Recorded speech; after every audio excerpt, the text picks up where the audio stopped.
Muito boa noite a todas e todos. Sejam muito bem-vindos à nossa live aqui no canal da Saga Editora. Eu sou Fabrício Gomes, sou editor, fundador do canal Dicas Históricas, que é parceiro da Saga Editora. A nossa conversa hoje, é um debate, conversa, é sobre o tema documentos sigilosos na história.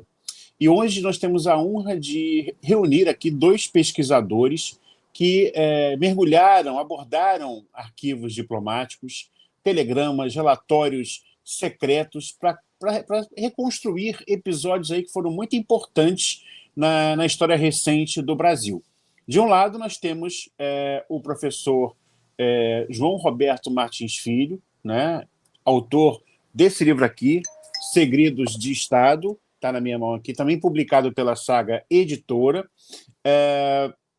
O Segredo de Estado do governo britânico e a tortura no Brasil. Ele aborda aí o período de 69 a 76. E, do outro lado, nós temos aí o Vicente Rodrigues, autor do livro O Governo Invisível e a Democracia Dependente, Ações de Inteligência no Brasil, dos Estados Unidos e o Brasil. O objetivo dessa live, tá, gente, é discutir como os documentos antisigilosos ajudam a revelar responsabilidades, práticas e mecanismos, desde operações de inteligência até a conivência diplomática. E o que essas revelações significam para a democracia, para a memória e para a justiça. A gente combinou aqui algumas perguntas que falam sobre os livros, metodologias, políticas, como se trabalha com fontes secretas, que limites e riscos também existem, que lições esses documentos nos dão hoje. Para começar a live, tá, eu pediria ao professor João Roberto, falar um pouco do João Roberto. Ele é professor titular sênior do Departamento de Ciências Sociais da Universidade Federal de São Carlos. Ele é bacharel em Ciências Sociais pela Unicamp, onde ele também concluiu o mestrado em Ciência Política e o doutorado em Ciências Sociais. E o Vicente ele é doutor em Direito pela Universidade Federal do Rio de Janeiro. Ele possui mestrado e graduação em Direito pela UFRJ, pesquisador associado do Laboratório de Estudos Teóricos e Analíticos sobre o Comportamento das Instituições da Faculdade de Direito da UFRJ. Então, eu pediria inicialmente, dando boas-vindas aos nossos convidados, que o professor João Roberto ele falasse um pouquinho sobre esse lançamento da saga, que foi o livro do Vicente, né, que ele leu esse livro e ele gostaria de o parecer dele, o que ele achou, seus comentários sobre essa grande obra. Sejam bem-vindos.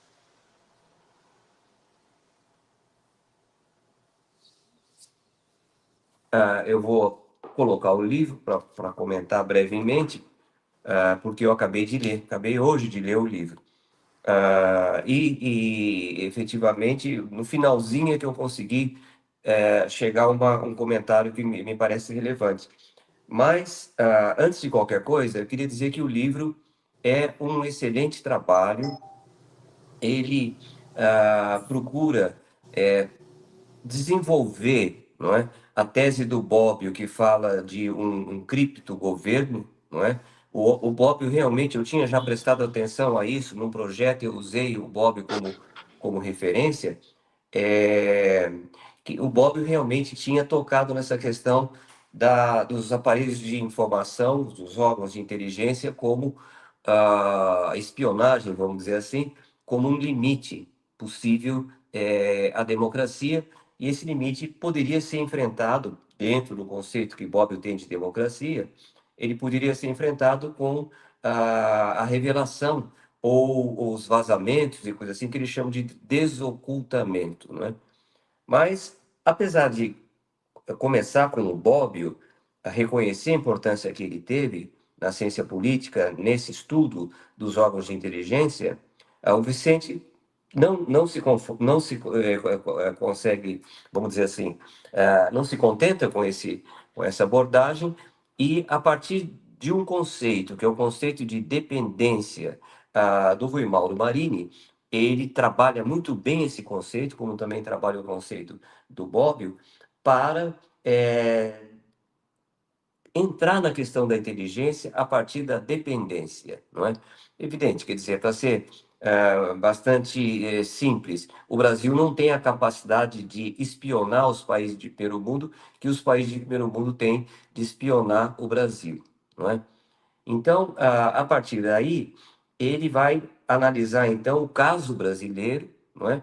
Desde seus primórdios até chegar à Lava Jato, com um estudo que é muito bem feito e muito bem encaminhado, muito bem fundamentado, de como é que nós chegamos ao uso de investigações no Brasil em benefício e com o apoio dos Estados Unidos. Ponto. Eu acho que o livro é muito bom. Se eu puder me referir a ele mais, eu vou fazer isso. Ah, mas eu teria uma observação a partir da minha própria pesquisa, as pesquisas que eu tenho feito, agora eu não faço mais, mas os dois últimos artigos vão ser publicados esse ano, mas dizer que a partir dos meus próprios, de minhas próprias pesquisas e de um outro livro, que eu estou com ele aqui na mão, chamado A Tortura como Arma de Guerra, da Leneide Duarte Plon. Então, a partir desse livro que eu publiquei pela Saga e deste livro aqui, que foi publicado pela Leneide, dizer que já existe evidências de que é possível acrescentar o estudo do Vicente, e ele mesmo reconhece que isso não é só os Estados Unidos, mas já existem evidências de interferência, de colaboração dos sistemas de informação da França e da Inglaterra. A Inglaterra, eu não vou mencionar agora porque vai ser o nosso tema aqui, eu vou falar sobre isso. Mas com relação à França, não só a importante influência que a França teve no ideário dos militares, mas mais do que isso. Em 1972, quando estava começando a luta, o combate à guerrilha do Araguaia, o adido militar da França no Brasil era o general Ossarès, aquele que resolveu contar tudo que ele sabia, ou o que achava que precisava contar sobre a Argélia, e perdeu a ordem de honra do governo francês, não é? No livro dela, ela entrevistou ele antes dele morrer, evidentemente, mas pouco antes dele morrer, e nesse livro ela mostra como o general Sarresi ele deu aulas de tortura na escola de guerra na selva em Manaus, tá? E tem detalhes muito interessantes sobre a relação dele com o Figueiredo. Mas tem uma frase que me chamou a atenção, que é a seguinte: ele contou para ela que uma vez o embaixador chegou para ele e falou assim: mas escuta, eu não gosto desses seus amigos, né? Os militares brasileiros. E ele respondeu o seguinte: pois é, mas é graças a esses amigos que eu consigo as informações que interessam ao senhor, né? Então ele estava fazendo espionagem também, evidentemente, como todo adido militar, fazendo espionagem do governo brasileiro e ensinando tortura aqui no Brasil. Então seria interessante no futuro o talento do Vicente, talvez também escrever um pequeno artigo que fosse sobre essa colaboração com a França. Com a Inglaterra, nós vamos comentar em seguida. Muito obrigado. Desculpe a longa fala. Obrigado, professor João Roberto. Queria passar a palavra aí para o Vicente. Tá mutado. Os horrores aqui da internet, né? Bem, obrigado, Fabrício. Obrigado, professor João Roberto, pelas palavras muito gentis, né? E eu não vou retribuir, porque não é o caso, né? Mas eu tenho que contar, porque é verdade que o seu livro Segredos de Estado é um livro que inspirou a produção do Governo Invisível, né? Na verdade, se eu pudesse escrever um livro, eu escreveria O Segredo de Estado. Mas, como o senhor já escreveu, né, fica para a próxima, né? Ou fica para tentar outra obra.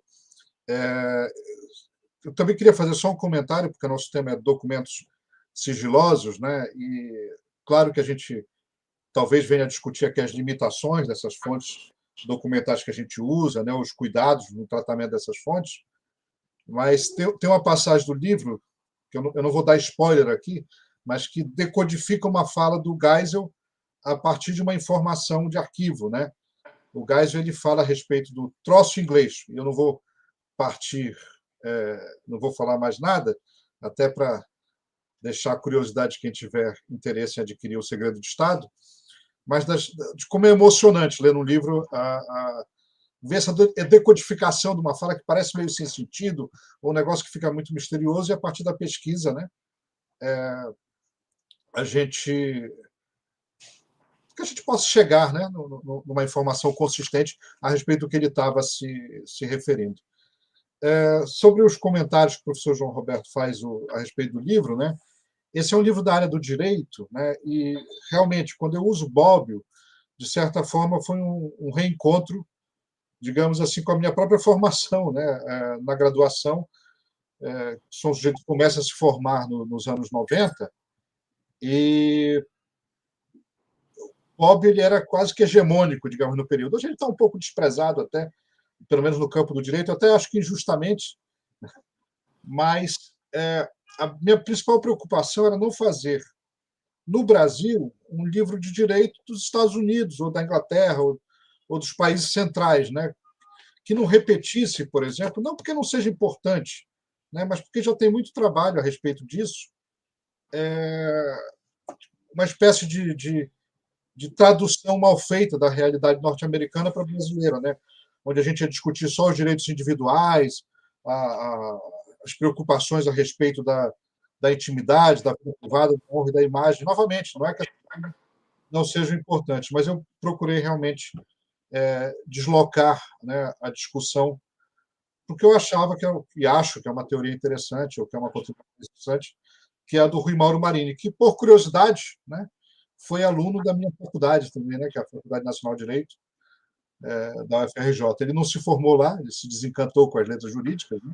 Depois foi para a economia, para as ciências sociais, para a ciência política, mas ele foi lá nosso aluno também. Uhum. As primeiras palavras aqui. O professor quer fazer alguma réplica ou a gente pode continuar? Não, podemos continuar. Perfeito. Eu queria fazer uma pergunta para os dois, né, levando então em consideração esse tema dos documentos sigilosos, que é o seguinte: ao trabalhar com esses arquivos diplomáticos e também com arquivos de inteligência, qual foi a descoberta documental que mais surpreendeu vocês sobre o papel das potências estrangeiras, no caso, o Reino Unido, os Estados Unidos, e nas práticas repressivas no Brasil? E aí, caso vocês possam me responder isso, se pudessem dar um exemplo concreto e por que ele é revelador. Uhum. Eu começo? Tá bom. Bom, olha, antes eu queria fazer uma breve introdução. Quando eu concorri à cátedra Rio Branco em Relações Internacionais da Universidade de Londres, que era patrocinada pela CAPES, ainda é, eu acho, e pelo Itamaraty, eu apresentei um projeto que não era exatamente o livro que depois, a pesquisa que eu fiz. O projeto era sobre as relações entre as pressões internas feitas pela Anistia Internacional e a política externa, que era muito estreita, do Reino Unido com o Brasil. Mas chegando lá, antes mesmo de poder começar a pesquisa no arquivo, eu fui comunicado pelo meu anfitrião, não é? Que o Tony, né? Que a BBC estava fazendo um programa sobre ajuda inglesa à tortura no Brasil. Aquilo me acendeu uma luz, porque eu sabia desse caso. Eu tinha lido os depoimentos ao CPDOC, mas eu não pensei nisso quando eu pensei no projeto. Então, eles me convidaram para conversar com eles lá na cafeteria da BBC e me mostraram um documento de 1975, onde um general falava para alguém da Embaixada Britânica aqui no Brasil que eles estavam seguindo o livro inglês, né? Eu achei estranho, porque no governo Geisel me parecia improvável, mas de qualquer modo, eu falei para eles o seguinte: olha, daqui a 10 dias, daqui a uma semana, eu começo a pesquisa no arquivo. No arquivo que fica no sul de Londres, no bairro chamado Kew, que é uma estação antes de Richmond, que também faz parte de Londres, né, mas o extremo sul de Londres. Que é um arquivo que eu já tinha pesquisado muitas vezes. Eu passei momentos absolutamente fantásticos nas horas que eu passei dentro desse arquivo. Eu falei, se eu encontrar algum documento, eu aviso vocês, porque eu vou pesquisar um por um. né? A pesquisa tem que ser feita todos os documentos que dizem respeito àquela série que você resolve. Não pode pular, né? Se pular, você pode cometer um engano de perder o principal. E logo depois, depois de acredito que 2 semanas de pesquisa, eu achei um documento que, sem dúvida nenhuma, é o documento-chave, sempre fazendo a ressalva de que a descoberta de um documento não pode ser supervalorizada, né? Ela precisa ser uma descoberta que encaixe numa pesquisa mais ampla, tá? Nesse documento, eu vou ler aqui brevemente o que aconteceu, o contexto é breve. É, o embaixador inglês, David Hunt, em 1972, estava sofrendo uma imensa pressão de Londres, né, do Foreign Office, do Ministério das Relações Exteriores do Reino Unido, da Grã-Bretanha. Ele estava sofrendo uma pressão para dizer finalmente se existia ou não tortura no Brasil. Tá? Bom, o cara escreveu um relatório de 7 páginas e esse relatório foi extremamente evasivo, ah, mas ele falava o seguinte, como se estivesse contando uma vantagem, que nós sabemos em primeira mão que os brasileiros estão amenizando as técnicas de tortura. Bom, eu quando li aquilo já achei estranho. E esse documento foi publicado na íntegra pelo Catarino, que escreveu um livro sobre essas relações da Inglaterra com o Brasil. Mas o Catarino não olhou o documento seguinte. O documento seguinte é que é fundamental, né? Ele diz o seguinte: olha, no relatório, na carta confidencial sobre tortura que eu acabei de mandar, que eu estou mandando por essa mesma mala diplomática, na época era uma mala mesmo que ia levar os documentos, faz uma referência no parágrafo 6, item 4, a adoção pelos brasileiros de métodos mais sofisticados de interrogatório. Como vocês sabem, essa frase é muito ferina, como vocês sabem, aparentemente ninguém sabia, né? Os americanos não sabiam, tá? Penso eu, eles no passado foram influenciados por sugestões e conselhos emanados de nós, dos britânicos. Não era bem isso, tá? Na verdade, eles construíram uma instalação de tortura aqui no Brasil, mas enfim. Mas essa conexão não existe mais desde o começo do ano passado. Quer dizer que em 71 eles foram embora. Eles ficaram 2 meses aqui, tá? Depois o Hélio Gaspari vai comentar isso. É importante que o conhecimento desse fato deve ser restrito. E isso é o motivo pelo qual eu incluí no relatório que pode, provavelmente, e essa informação que ele vai comentar agora, ao contrário, ela não foi incluída no relatório que eu acabei de mandar, porque ele vai sofrer uma circulação razoavelmente ampla. Aí eu volto ao livro do Vicente, porque ele menciona no livro dele que havia um acordo entre os países de língua inglesa, Canadá, Austrália, Nova Zelândia, Inglaterra, deixa eu ver se eu esqueci algum. Com o governo americano, que chamava Cinco Olhos, em que eles compartilhavam documentos de inteligência, mas nem todos. Tá? Então, por isso que ele fala aqui que vai haver uma circulação razoavelmente ampla. Documento ia automaticamente para esses 5 serviços secretos.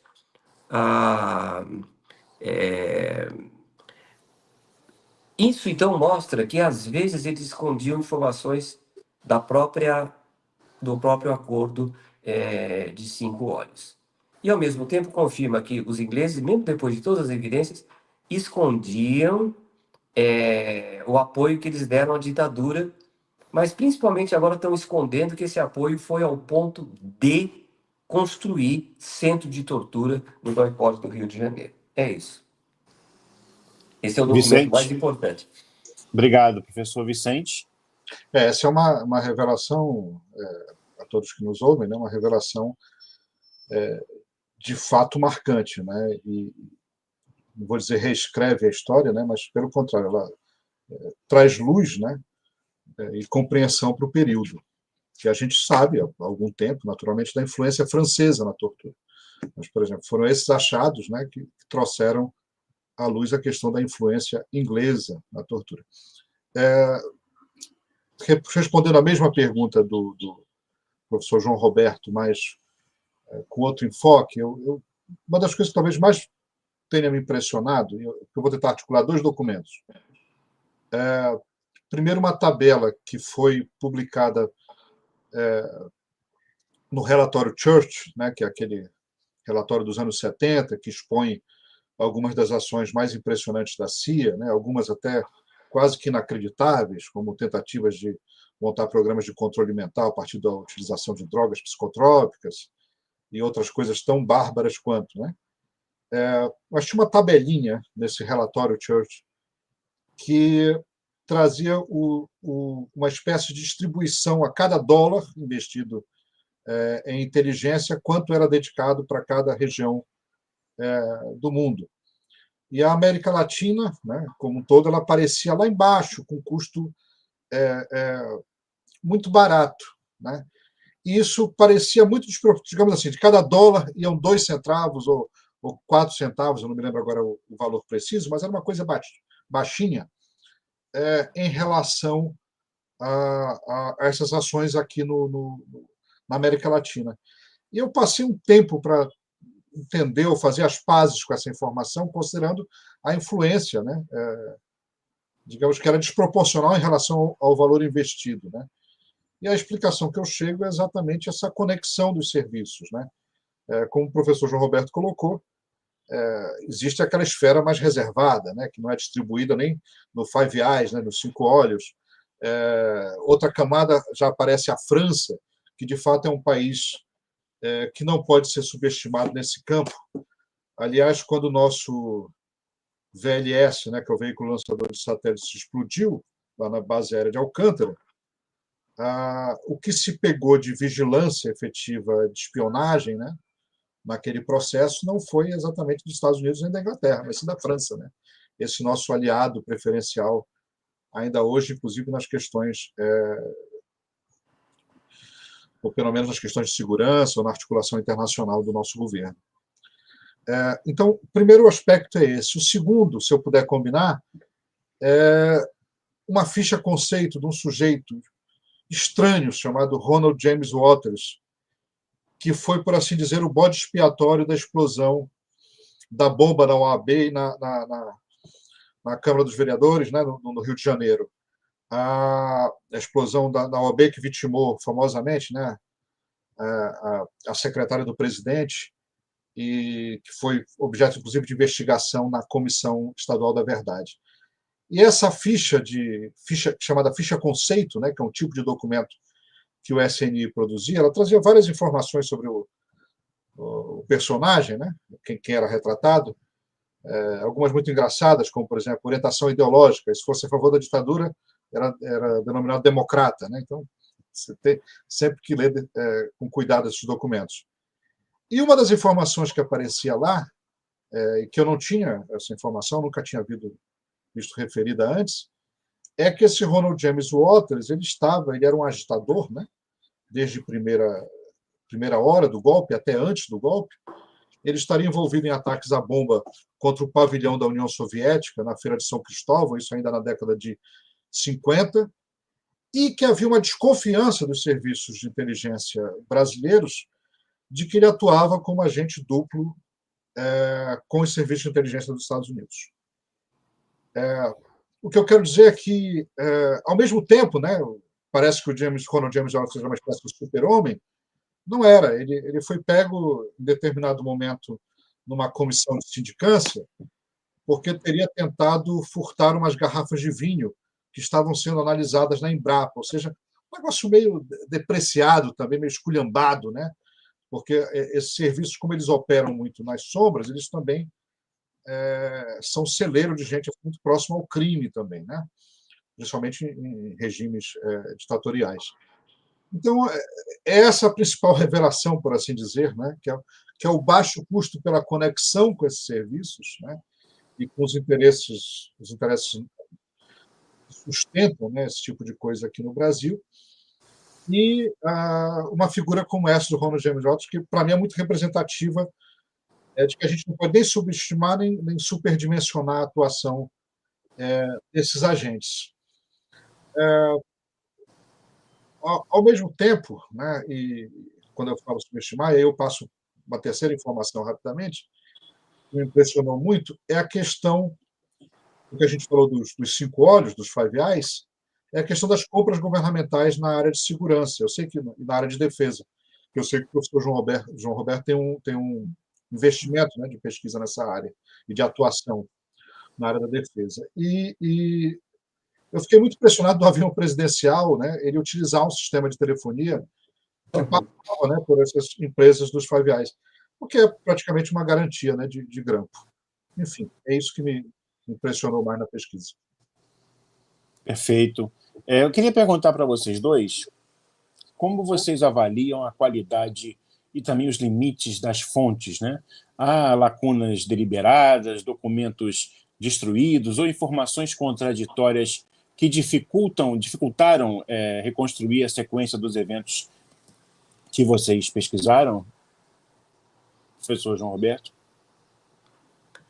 Olha, essa é uma questão difícil de responder, porque eu fiz pesquisa em arquivos ah, nos Estados Unidos, no Arquivo Nacional, e também no Arquivo Nacional de Londres, né, em Washington e Londres. Existe vários documentos que ele está escrito que aquele documento é sigiloso, não pode ser revelado. E você pode, por lei desses dois países, você pode pedir a liberação desse documento.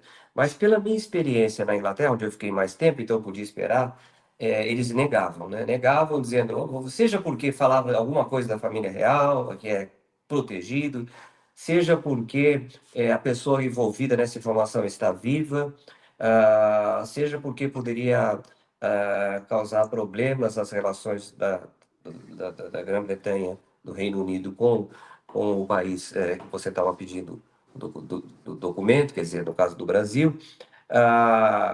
Mas teve um caso que foi o seguinte, que eles falavam, tinha uma informação que eles estavam discutindo sobre o Rodolfo Konder, não é?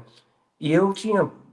Porque ali eles falam também que esse documento vai ser liberado em tal data. Geralmente é 30 anos, mas alguns documentos são 40 anos, etc.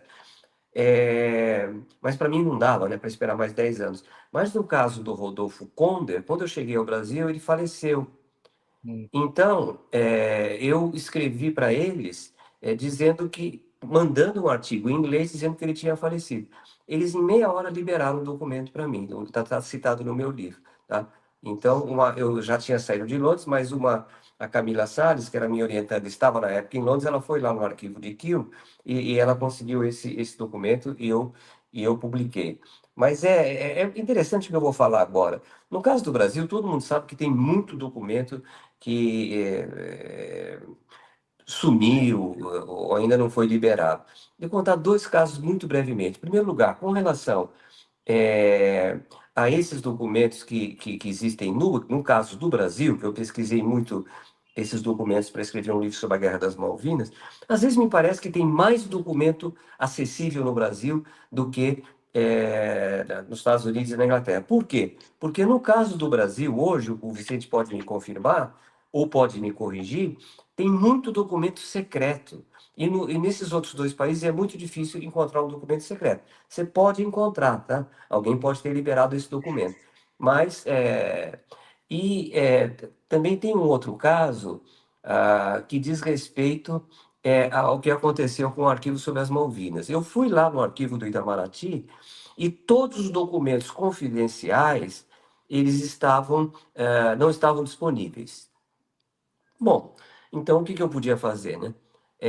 Alguém me disse que um pesquisador foi lá, era amigo do secretário do Itamaraty, foi o que me disseram, e ele levou para casa e depois ele faleceu, tá? Mas acontece que o meu amigo Marcelo Godoy, que realmente é um rato de arquivo, jornalista do Estadão, ele falou, João, você viu esses documentos que estão aí sobre a Guerra das Malvinas? Eu falei, eu já vi. Ele falou, não, não, não. eles estão liberando os documentos constantemente, como o Vicente deve saber. Então, aí eu fui atrás e precisei parar, começar de novo a escrever o livro, que já estava pronto, porque chegar todos os 1000 documentos que eu não encontrava foram encontrados. Por que foram liberados? Por causa da lei de acesso à informação, que a Santa Dilma conseguiu liberar esses documentos todos, por isso que o Brasil tem mais até documentos às vezes, mas porque o Serviço de Informações do Ministério das Relações Exteriores tinha feito cópia de todos eles. Então, mesmo que alguém tenha levado esse documento para casa e eles tenham se perdido, o Serviço de Informações do Itamaraty fez cópia e essas cópias foram liberadas. Vicente? É uma boa descrição da realidade nacional, né? Só lembrando, né? De fato, a Lei de Acesso à Informação, ela foi o grande marco, né? Se a gente for comparar, por exemplo, esse processo ele começa mais ou menos em 2005.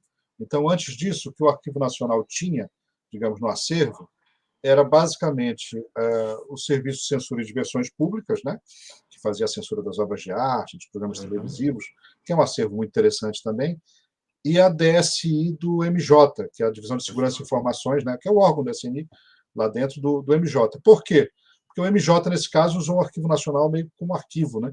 Arquivo corrente, então deixou a DSI lá. Mas a partir de 2005, de fato, numa iniciativa da Dilma, né, ainda durante o governo Lula, é que essa documentação começa a chegar no Arquivo Nacional.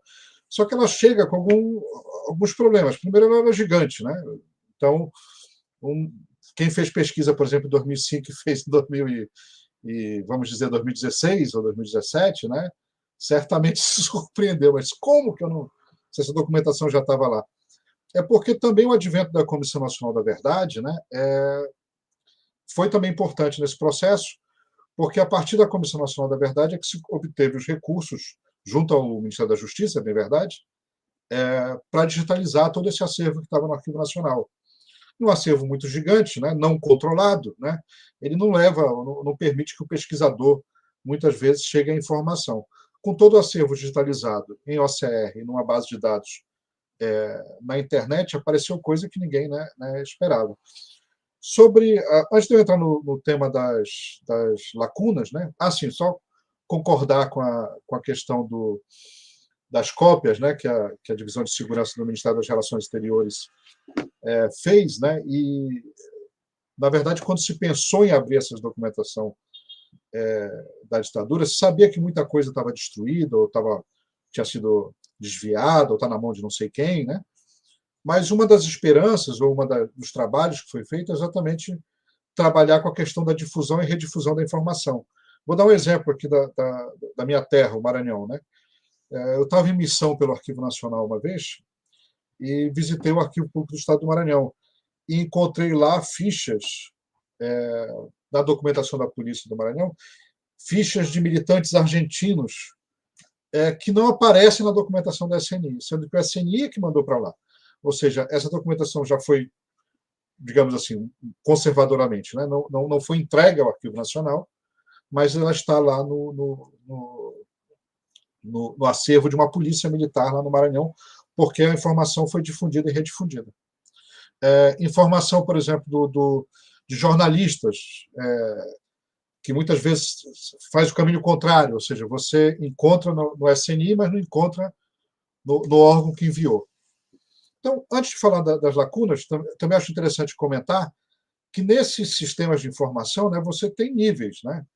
E quando o Fabrício fala das eventuais contradições, né, é muito interessante ver como os níveis de base, né, eles muitas vezes são pouco profissionais, e à medida que vai subindo, né, a linguagem se torna cada vez mais neutra, mais profissional e mais afastada, ao ponto de alguns pesquisadores até acham que o SNI não era um órgão de repressão, mas somente de informação, que é uma posição respeitável, embora não seja a minha.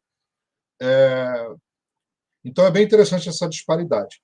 Agora, quanto às lacunas, né, existem lacunas de todo tipo, né? Nos anos 80, uma das coisas que a pesquisa que a minha pesquisa busca, pelo menos, apresentar, é que nos anos 80 houve um processo massivo de destruição da documentação. Nos anos 70 para os anos 80, ou seja, naquele período de fato da transição, houve um processo massivo de destruição da documentação. Não quer dizer que não exista documentação a descoberto, né? Ou documentação na mão de alguém, ou mesmo nas mãos do Estado, talvez. É uma hipótese, eu já falo num caso, que não tenha sido recolhido ao Arquivo Nacional. A grande luta hoje é recolher os arquivos públicos, por conta da Lei de Acesso à Informação da ex-presidenta Dilma e do presidente Lula. Ou seja, se a informação for entregue aos arquivos públicos, fatalmente ela será aberta, será protegida, por mais que esses órgãos tenham suas deficiências, atrasos, enfim, que são comuns na burocracia pública. O último exemplo, para fechar a fala nesse ponto, o professor João Roberto perguntou, né, sobre desaparecimentos e reaparecimentos, né? Por exemplo, nós tínhamos um decreto, que foi o decreto da Dilma, de 2005, que mandava recolher a documentação do SNI, que estava em custódia da BIM, ao Arquivo Nacional. E eu falei que chegou essa montanha de documentos, né? Só que com muita coisa faltando, né? E aí, toda vez que se pergunta por que a documentação está faltando, se diz, não, ela foi destruída. Foi destruída nos termos da legislação do período, que basicamente estão se referindo ao chamado Regulamento para a Salvaguarda de Assuntos Sigilosos, que era a normativa que orientava a destruição da documentação mesmo no período da ditadura. Só que esse chamado RSAS, que é esse regulamento, ele prevê que para destruir você tem que lavrar uma espécie de ato lá, uma espécie de termo de eliminação. E quando o Arquivo Nacional perguntava cadê os termos de eliminação, então, a resposta que vinha da defesa era que os termos também tinham sido eliminados, né? E mais recentemente, para que a gente não perca as esperanças, né, meio que ninguém sabe como, apareceu uma documentação aparentemente grande do SNI nas mãos da ABIN. Documentação essa que deveria ter sido entregue em 2005 e sem que nenhuma nota oficial mais completa tenha sido produzida, né? Foi localizada agora aparentemente no contexto de um trabalho de revisão da documentação feito com a ajuda de alunos de uma determinada universidade. Esses alunos, felizmente, localizaram, aparentemente, a documentação, e essa documentação vai para o Arquivo Nacional. Enfim, eu acho que esse é um caso interessante e mostra que ainda há luta por abrir os arquivos da ditadura. Perfeito. Professor João Roberto, deseja fazer algum comentário? Não, eu estou até muito contente com o que eu estou sabendo aqui.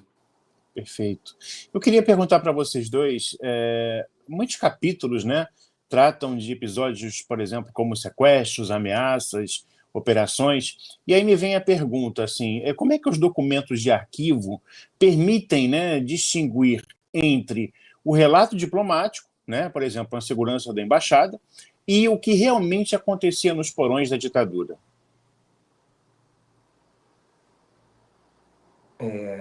Bom, é evidente que eu acho que os documentos diplomáticos, que é o caso meu, eu trabalho com eles há muito tempo, eles são muito importantes. E você pode realmente tomar algumas cautelas para não se deixar tomar aquilo como a realidade, não é?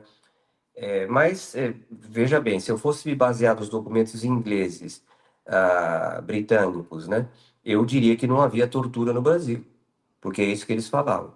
E aí, agora, no dia 20 desse mês, eu vou participar de um evento na UERJ, onde eu vou apresentar o que esses documentos disseram, porque já está aqui publicado no livro, sobre a morte do Herzog, não é? Então, aí no caso eu dediquei um capítulo inteiro a um diplomata britânico que eu visitei lá. Ele me convidou para ir à casa dele para poder entrevistá-lo, graças a duas jornalistas britânicas que estavam no Brasil na época 70, 71, que é a Jean Rocha e uma outra que agora me fugiu o nome. E lá eu almocei na casa dele, com ele e a esposa dele, e mostrei os documentos. Esse daí escapou dessa coisa. E é muito interessante isso, pretendo falar sobre isso aí no dia 20 de outubro, é muito interessante porque todos os documentos diplomáticos falavam no suicídio de Herzog. Esse diplomata chamado Guy, ele, ele tinha sido amigo do Herzog, amigo daqueles jornalistas, porque ele era oficial de informações, né? Quer dizer, a questão dele não era conseguir informações, vamos dizer, era fazer uma boa relação com a imprensa, etc., com os empresários, etc. Tal. Então ele conhecia, e alguns dos envolvidos naquelas prisões de 1975 tinham conversado com ele, falado que estavam com medo, etc. e tal. Ele nunca usou a palavra suicídio. Ele sempre usou a palavra assassinato. O que mostra que, mesmo num ambiente em que a tendência é uma tendência de ocultação, sempre existe uma pessoa ética, e ninguém vai impedir, que resolva nos documentos que são internos de chamar as coisas pelo que elas são. O relato que ele faz da morte do Herzog é muito interessante. Vicente? Perfeito. Muito interessante, realmente, o caso do Herzog. Antes de eu entrar no tema, né, só uma observação, né? Eu não falo o nome do Arquivo Nacional, né? Inclusive, eu estou afastado desse campo, digamos, dentro do Arquivo Nacional. Eu atualmente até estou cedido para outro órgão, e, ao mesmo tempo que eu acho que é animadora essa informação, né, eu devo registrar também que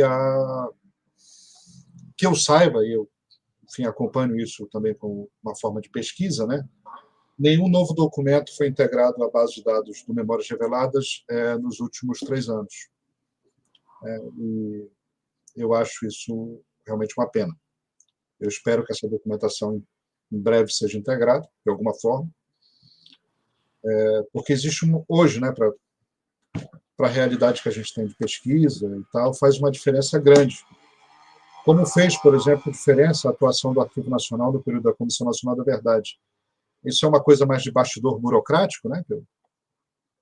Mas as primeiras versões da Comissão Nacional da Verdade, elas não envolviam trabalho em arquivo. Na verdade, até envolviam, mas era trabalho no arquivo da Comissão de Anistia e da Comissão de Mortos Desaparecidos. Foi um trabalho meio que de convencimento de falar da importância, né, de abordar essa documentação, afinal bem recebida, e depois a comissão acabou tendo bases, né, lá dentro do próprio Arquivo Nacional, tanto em Brasília e no Rio. Então, eu vejo também um período é preciso que eu seja correto também, né, em afirmar isso,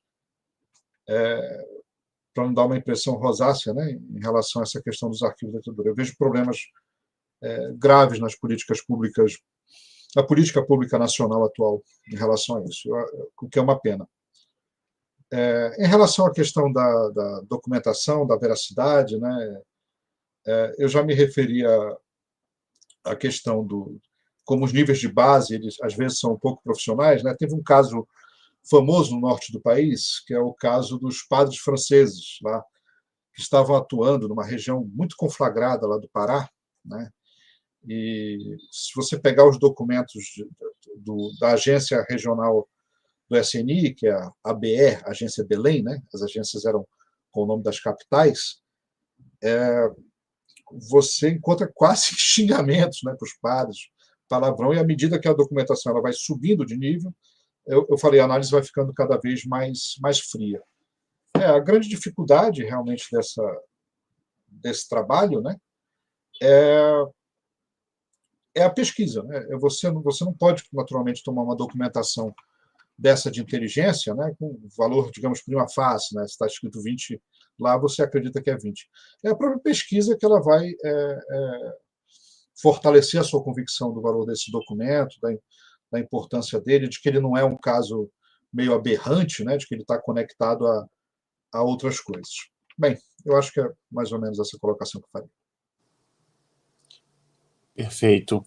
Eu queria perguntar para vocês dois, é uma pergunta que geralmente todos aqueles que estão entrando na faculdade de História e desejam saber mais sobre pesquisa em arquivo devem ter essa pergunta. Quais foram as estratégias metodológicas que vocês adotaram para validar e cruzar as fontes secretas com os testemunhos, com a própria material de imprensa e também os arquivos nacionais, como foi dito aí, e que conselho vocês dariam a outros pesquisadores nessa árdua rotina dos historiadores? Bom, para mim, eu vou dar um exemplo bastante concreto. Nessa pesquisa, que foi a melhor pesquisa para mim, a mais gratificante, a mais prazerosa, eu morava em Londres, então eu demorava apenas 40 minutos para chegar em Kew. Quando eu morava em Oxford, demorava 3 horas. 3 horas para ir, 3 horas para voltar e 3 horas lá no arquivo. O que que eu fazia? Eu reservava um lugar com suporte para câmera. E aí eu pegava, você podia pegar 3 pastas por vez, né? Eu pegava as 3 pastas, estavam me esperando no meu escaninho, cada dia tinha um número escaninho, e lá eu podia levar uma só para a sala de pesquisa. Aí eu punha a pasta debaixo da câmera e fotografava tudo. A única coisa que eu fazia no arquivo, além de almoçar lá e tomar café, etc e tal, era virar aquelas páginas, tá certo? E chegando em casa, eu fazia uma pasta para cada pasta daquelas que eu tinha consultado. E tanto é que eu cheguei rapidamente nesse documento que eu mostrei hoje e imprimi para apresentar aqui, porque eu tinha o número da pasta, e as pastas estão aqui no meu computador. É, e lá em Londres, como eu estava numa situação excelente, trabalhando com uma sala própria dentro do King's College, no centro de Londres, né, eu aproveitei para trabalhar muito, né? Embora Londres fosse uma cidade fascinante, eu não visitava Londres nos dias de semana, eu trabalhava. E eu comecei a escrever com base só nos documentos, tá certo? Porque eu não tinha outras fontes lá. Chegando aqui, eu fiz duas coisas. Primeiro lugar, eu li a literatura que se referia a todos aqueles fatos que apareciam nos documentos. E aí eu pus em nota o que outras fontes falavam, não é? E depois o Marcelo Godoy publicou o livro A Casa da Vovó, e aí eu já tinha terminado de escrever esse livro, Segredos de Estado, e eu li o livro do Marcelo Godoy e marquei com uma fitinha cada um dos pontos que mereciam ser introduzidos no livro. E também já havia uma série de documentos publicados. E isso é muito importante e eu termino aqui. Todos os depoimentos prestados nas auditorias estavam na base do Brasil Nunca Mais.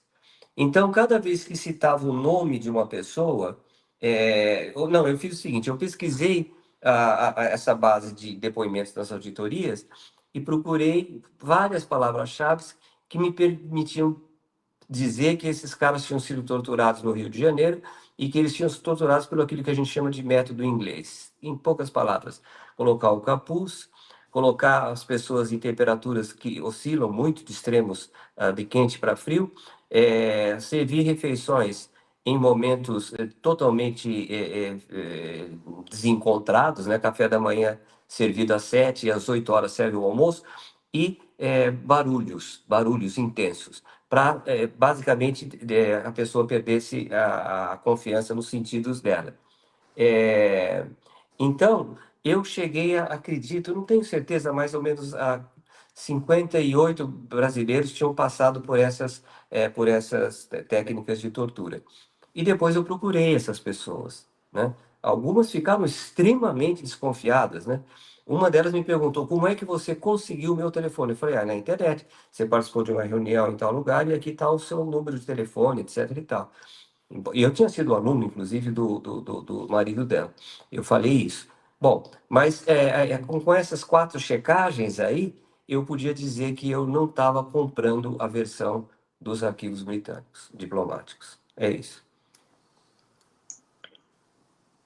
Como parece, né, o método inglês, né, depois do que se descobriu, Kiriakou, né, John Kiriakou, que era o analista da CIA, acredito que divulgou essas informações, sobre a tortura da CIA no âmbito da chamada guerra ao terror. Né? Os métodos Exatamente. são muito parecidos. Né?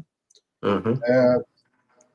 Falando para o pesquisador que eventualmente queira se aventurar, né, nesse CIPOAL, que são os documentos de arquivo, muitas vezes, trazendo um pouco para a realidade brasileira.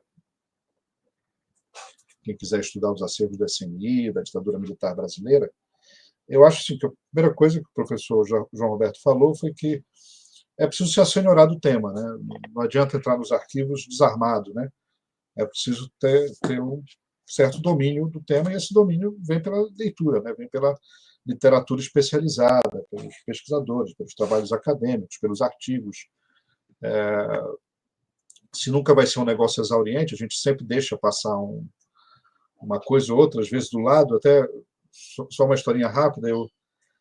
Depois que eu lancei o livro, um colega meu do Arquivo Nacional, chamado Carlos Didati, ele veio me falar da pesquisa que ele fez, uma publicação, inclusive naquela revista de história da Biblioteca Nacional, sobre um espião alemão, um negócio que ficaria ótimo para ser referenciado no meu livro, e eu não sabia que meu colega ali do lado, da sala ao lado, tinha pesquisado.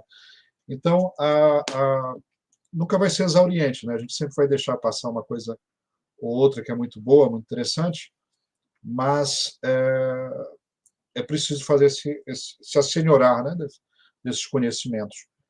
Outra coisa é o seguinte, é que a documentação de inteligência, às vezes, ela não se abre assim tão facilmente, né? E quando eu falo abre, é mesmo que você tenha o documento nas mãos. O que é que eu quero dizer? É que muitas vezes ela é cheia de, a depender do tipo de pesquisa que você vai fazer, ou até como uma forma de entender o documento melhor, né? O que é que ele traz e quem o produziu, ele é muito cheio de códigos, né? Códigos da área que mandou, códigos da área que enviou, o tipo de documentação. Então, para quem quer, por exemplo, estudar a ditadura militar brasileira, existe um acervo no Arquivo Nacional que eu recomendo, é um fundo documental, melhor dizendo, que é o da ESNE, que é a Escola Nacional de Informações, que era a escola dos espiões, por assim dizer, né? Que formava, que fazia não só o curso dos espiões, mas também os chamados cursos de mobilização, né? Que é para agentes, digamos assim, auxiliares da atividade de inteligência em outros órgãos, como polícia, Secretaria de Segurança, outras coisas, enfim. Então, dá uma olhada nessa documentação para entender a lógica, né? Como é que essa documentação, como é que essas informações estão fluindo no sistema, porque faz diferença, né? Saber quem é o interlocutor, para onde é que vai, para onde foi difundido. Por exemplo, uma informação, entender esses códigos da linguagem, né? Da inteligência são importantes. Eu vou citar um último exemplo para finalizar. Existe um caso emblemático, né? Durante o período da ditadura militar, que foi o assassinato do embaixador José Pinheiro Jobim, né? Até a filha dele, até hoje, é uma militante aí pelo esclarecimento dessa informação. E os agentes do período, eles continuam insistindo na tese de que foi um suicídio, né? Que o embaixador teve alguma crise pessoal e se suicidou. Naquelas coincidências que ocorrem muito nos regimes autoritários, ele tinha acabado de denunciar uma grave malversação de recursos, né, por parte do Estado brasileiro. Só que uma das informações que ela estava perseguindo, que a filha do embaixador estava perseguindo, se referia à possível existência de um telegrama que registraria informações importantes. Então, em colaboração a essa pesquisa, né, eu busquei na documentação do Arquivo Nacional se eu encontrava esse telegrama. Eu não encontrei. E uma vez eu estava me referindo a esse assunto, e uma colega que era militar, não é mais, mas, enfim, estava no serviço ativo, ela comentou comigo, mas telegrama é o código que a gente utiliza quando a gente quer passar uma informação sem ser por escrito. Entendeu? Se a informação chegou por um telegrama, e essa colega, por coincidência, ela era, inclusive, da área dos arquivos militares, né? E ela trouxe essa informação. O que eu quero dizer com isso é que não se deve parar de buscar o telegrama. Talvez ele exista, enfim, um telegrama físico. Mas que muitas vezes a gente pode, talvez, chegar a um esclarecimento maior, conhecendo também a linguagem da própria repressão ou dos próprios órgãos de inteligência. Essa é a dica que eu deixaria. A gente está chegando ao final da nossa live, reta final. Tenho mais duas perguntas para fazer para vocês dois. A primeira, quais são os obstáculos legais e políticos que para vocês ainda existem, né, para essa desclassificação e acesso aos arquivos relacionados à repressão e à ação dos serviços estrangeiros? E que avanços são necessários para ampliar a transparência?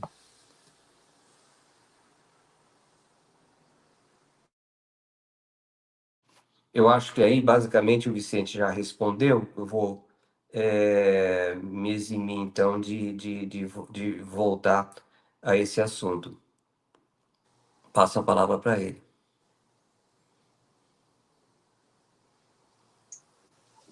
Bem, eu acho que nos Estados Unidos, eu não sei o caso, naturalmente, dos outros países mais a fundo, mas é até engraçado, alguns dos documentos que eu utilizei no livro, né, eles estavam parcialmente tarjados quando eu pesquisei, e o Trump, logo ele, né, abriu a documentação aí mais recentemente, e, embora não tenha sido nada que alterasse o entendimento que eu tive, né, mas é interessante ver que de uma hora para outra, né, a documentação pode ser destarjada nesses países, né, onde há uma prática de tarjamento muito grande.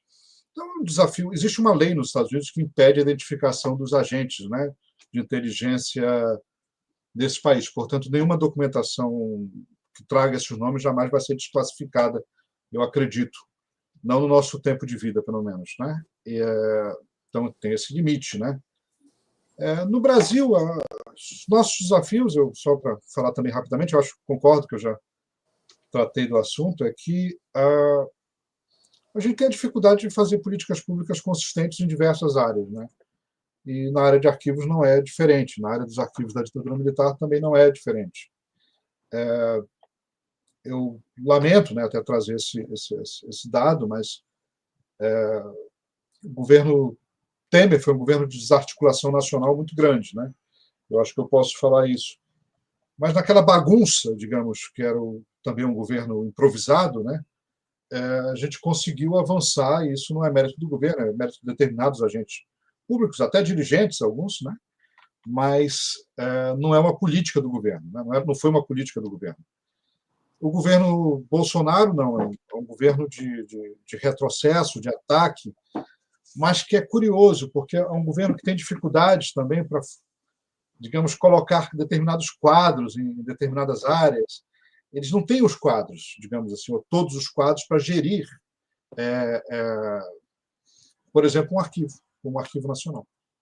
Então, muita gente que atuou no período nem era propriamente, digamos, um radical bolsonarista do tipo. Então, e mesmo aqueles que eram, digamos, mais próximos, né, sempre havia o receio de se ver envolvido numa grande confusão nacional a respeito disso. O grande desafio que eu vejo hoje para a continuidade da abertura dos arquivos aqui no Brasil é que é muito fácil para quem domina o vocabulário que é comum para você, Fabrício, que é comum para o professor João Roberto, para mim, para quem provavelmente está nos assistindo, que é um vocabulário progressista de esquerda, é possível fazer, né, alocuções sobre a importância da abertura dos arquivos e absolutamente não produzir nada. Qual era a informação que eu disse que eu lamentava trazer? Né? É exatamente essa, que digamos, a última inserção de dados na base de dados de memórias reveladas, com documentação, foi no governo Bolsonaro. Claro que não é nenhum mérito do governo Bolsonaro. Era até, para ser bem correto, digamos assim, um restinho de fôlego ou de gás do governo Dilma. O governo caiu ainda antes do Temer assumir. E como esses quadros eles não quiseram, digamos, puxar uma confusão maior, eles não impediram, eles pediram outros projetos. Né?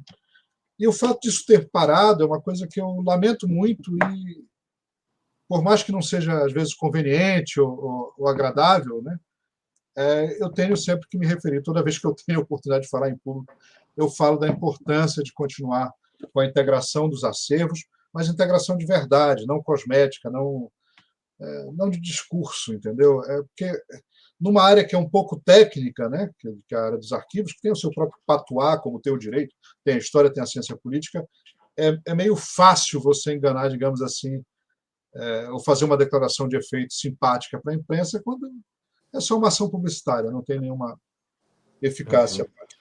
Então é isso que eu sempre trago, por mais que não seja tão simpático.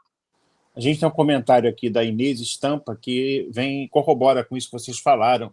Parece que tivemos um grande retrocesso sobre essa política direcionada à localização, recolhimento e disponibilização desses arquivos no Brasil, não? É isso que o Vicente acabou de falar, né?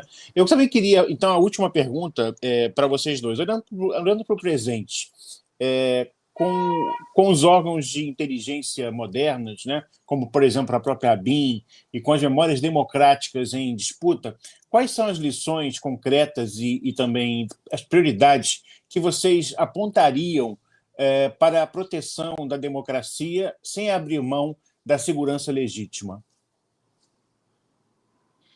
Você se refere mais aí, então, ao tema da pesquisa do Vicente, certo? Sim, também. Eu acho que aquilo que ele fala inúmeras vezes no livro dele, os órgãos têm uma tradição aqui no Brasil de olhar para dentro e não para fora. E não acredito que o Brasil não tenha capacidade de olhar para fora. Tem analistas extremamente capazes dentro da BIM. Agora, aqui uma coisa é a lei, o Vicente destaca isso, não adianta estudar o regulamento, o legal, o que está no papel. Na prática, você vê, até fizeram uma BIM paralela, não é?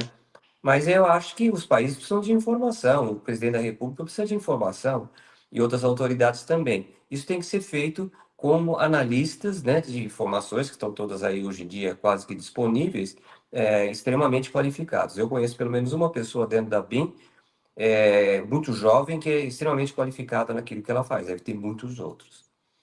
Só terminando rapidamente aqui a cultura do segredo. Eu estava pesquisando no quartel-general do Exército, lá em Brasília, e eu encontrei um documento desses de capinha assim que eu queria xerocar. Então o cara que estava lá, coitado, acho que era um recruta, ele falou: vai aí do lado e pergunta para aí do lado. E eu levei o documento e eu estava com um selinho aqui do Palácio do Planalto, porque eu tinha dado uma palestra lá. Então a moça ficou muito entusiasmada de ver alguém que era tão importante que tinha um selinho do Palácio do Planalto. E ela, daqui a pouco chega o coronel, o chefe daquela sessão, e falou assim: quem autorizou o senhor a pegar esse documento? Eu falei: foi o coitado lá do cara, né? Eu não queria entregar o cara. Foi, não, me autorizaram, não sei o que, não sei o que. Aí nessa hora, a moça da secretária que tinha simpatizado comigo, ela fala assim: coronel, a lojinha. Aí o coronel fala: como assim? Que lojinha? Ela fala: na lojinha do subsolo eles vendem isso daí tudo, ninguém compra. Eu desci lá e comprei os documentos todos. Então, basicamente é isso. Eu posso já agradecer? Sim, por favor. Tá, parece que a gente combinou, eu e o Vicente, mas realmente não combinamos. Mas parece que deu muito certo aí a nossa concatenação dos dois lados. Ninguém falou mais do que o outro e ele conhecia o meu livro, eu conheci o livro dele. Olha, muito, muito obrigado, foi um imenso prazer.